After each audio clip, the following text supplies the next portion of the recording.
Je reviens sur mon actualité. Hop, je montre.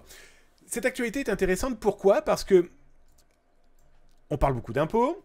Il va falloir à un moment ou à un autre les déclarer et les payer.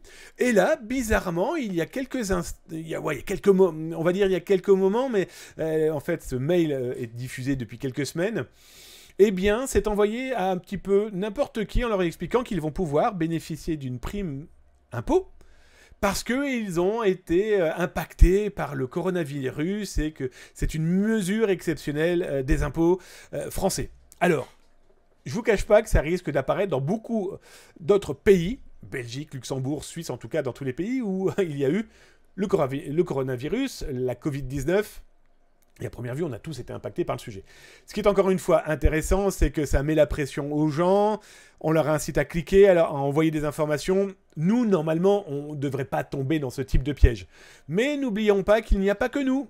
Il y a aussi plein de gens qui n'ont pas obligatoirement les impôts intenses avec l'informatique, déjà tout court. Je vous parle même pas de la cyber. Et que l'idée, quand même, c'est de les alerter. Donc voilà, l'arnaque du moment. Donc ces nouveaux calendriers de régulation annuels, le coronavirus, mesures exceptionnelles pour le paiement de vos impôts, etc., etc.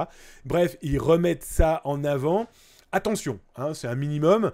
Nous, on est au courant, maintenant on en parle, si jamais vous avez vos aînés, on en parlait encore hier, papy, mamie, mais aussi des collègues et autres qui ont ce genre de message, eh bien, rassurez-les. Dans tous les cas, les impôts officiels sont sur les sites officiels et pas par un courriel qui va peut-être être lu en plus sur un téléphone portable.